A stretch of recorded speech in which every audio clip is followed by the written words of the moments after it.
Olá pessoal, tudo bem? Pessoal, então nós vamos para a terceira parte da nossa aula de ligações químicas, que a gente vai falar de ligação metálica. E como o próprio nome já diz, ligação metálica é aquela que ocorre entre metais.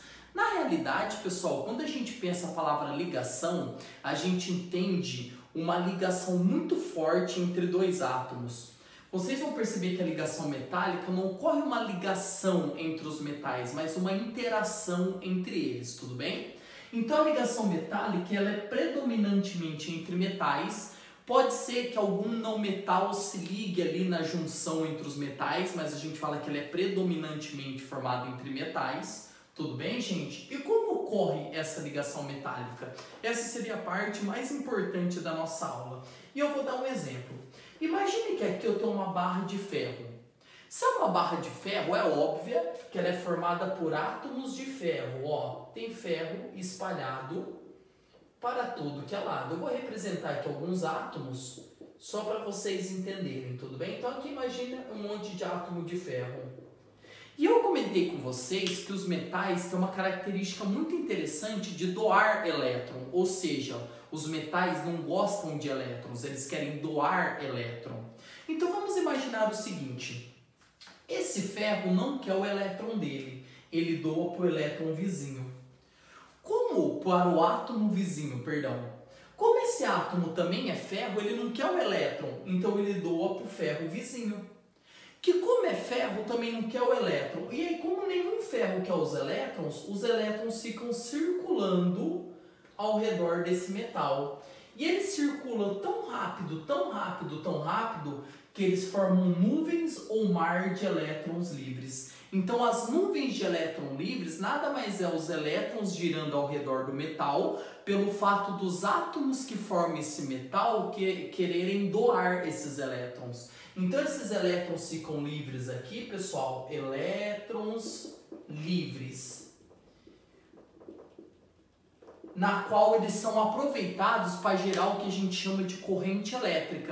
Então, se você pegar esses elétrons livres e colocá-los num fluxo ordenado de elétrons, um atrás do outro, como se fosse uma fila, você tem corrente elétrica.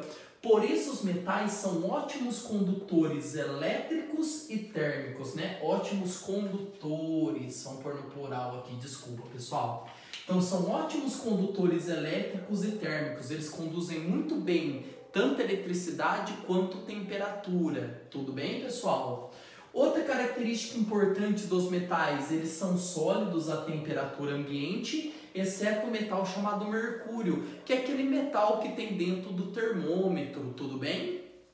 Outra característica importante, os metais são extremamente maleáveis. Maleáveis quer dizer que você pode dobrá-lo, contorná-lo, ou seja, para transformar ele em lâmina. Então, por isso existe um leque tão grande de objetos feitos de metais. Um trilho de trem, uma máquina de lavar roupa, uma geladeira, são todas feitas de metais porque você consegue dobrar e moldar esse metal para fazer qualquer objeto. E outra característica importante dos metais, eles são dúcteis. Dúcteis quer dizer que eles podem ser transformados em fios. Por isso a maioria dos fios elétricos tem cobre dentro, que é um metal, porque você consegue fazer com que ocorra esse fluxo ordenado de elétrons. Tudo bem, pessoal? Essas são as principais características da ligação metálica. E, através dos metais, eu posso ter dois grandes tipos de estruturas formadas de metais. Eu posso ter metal puro ou as chamadas ligas metálicas. Qual que é a diferença? Como o próprio nome já diz, metal puro é aquele formado por um único metal. Por exemplo, ferro puro só tem átomos de ferro, que foi esse exemplo que eu dei. Ouro puro quer dizer que é 100% ouro, que é o caso do ouro 24 quilates. Você já deve ter ouvido falar ouro 24 quilates, né? É ouro puro, ele é um metal puro. Quais são as vantagens e as desvantagens de um metal ser puro, pessoal? Vantagem. Ele tem um alto valor agregado. Quanto mais puro for o metal, mais ele vale, tudo bem? Então ele tem um valor agregado muito alto. E quanto mais puro ele for, mais ele demora para corroer. Então se você pegar um metal puro de um metal não puro, o que é puro demora mais para corroer. Tudo bem, pessoal? Você compara. um ouro puro de um ouro impuro, ah, mas o ouro não corrói. Ele corrói, ele demora mais. Mas pode ser que daqui 100 mil anos, 200 mil anos, você consiga enxergar algumas bolinhas pretas, escuras assim de corrosão, tá? E quanto mais puro ele for, mais ele demora para corroer. Agora, qual que são as desvantagens? Do mesmo jeito que o metal puro vale muito, é caro fazer a substituição dele. Então, uma empresa que utiliza metal puro, para fazer a substituição de uma peça de metal puro, sai muito cara para uma empresa. E outro problema, ela é extremamente quebradiço. Se vocês pegarem alianças, se as alianças de ouro fossem feitas de ouro 24 quilates, ao bater nela assim, ó, ela seria totalmente quebradiça, tá? Então esse é o problema do metal puro. Como o metal puro tem algumas desvantagens, nós temos as ligas metálicas. Ligas metálicas são estruturas formadas por mais de um tipo de metal. Então, por exemplo, você pega para comercialização, o ouro mais usado é o ouro 18 quilates, que ele é 75% ouro e 25% de cobre e prata. Para que tem esse cobre e essa prata? Exatamente para tornar ele mais rígido, para tornar mais manipulável. Imagina você ter uma aliança, bater ela e quebrar, né? Então, para ser mais funcional, então eles têm o ouro 18 quilates, que é uma mistura de metais, tudo bem? Outro metal muito utilizado é o latão. O latão é feito de zinco, que é um metal barato, e raspas de cobre, ok? O latão, pessoal, é lata de tinta, latão de lixo, esses latões que a gente enxerga no nosso dia a dia. Então eles pegam raspas de cobre, né? E juntam com zinco para fazer o latão, tudo bem? Zinco é aquele mesmo metal que faz calha de chuva, tudo bem? O bronze, pessoal, geralmente quando tem competição, o terceiro lugar ganha uma medalha de bronze. Ali é uma imitação de bronze, mas objetos de bronze mesmo é uma mistura de cobre e estanho. E pode ver que o bronze tem uma cor meio laranjada envelhecida. Essa cor laranjada envelhecida é por causa do cobre, que tem uma cor laranja bem característica. Tudo bem? Amálgama, pessoal, a amálgama, ela já foi muito utilizada para fazer obturação dentária. Hoje em dia, a obturação dentária para cárie é feita com resina.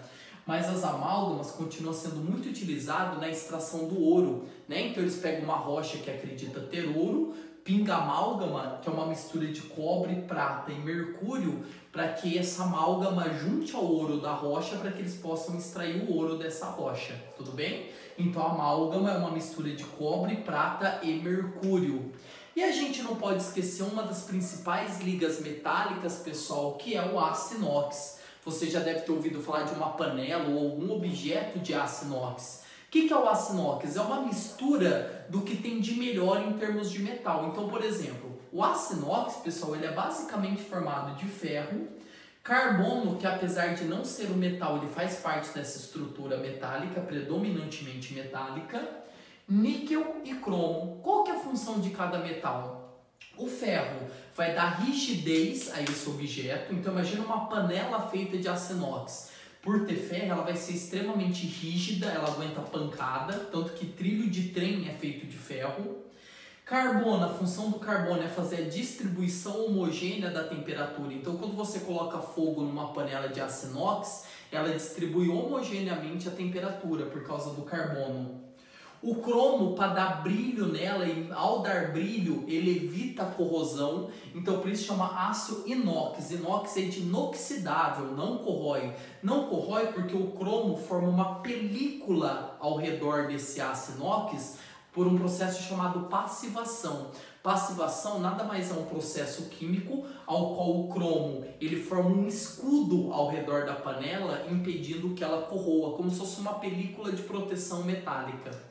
E a função do níquel é colar tudo isso. O níquel é como se fosse um metal agregador que vai fazer com que o ferro, o carbono e o cromo se juntem.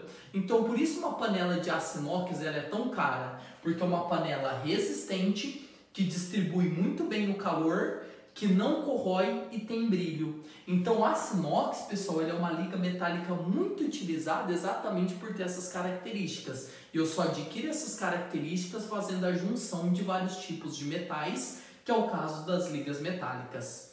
Tudo bem, pessoal? Então, desse modo, a gente falou das 3 ligações. Ligação iônica, ligação covalente e ligação metálica. Tudo bem? É isso aí.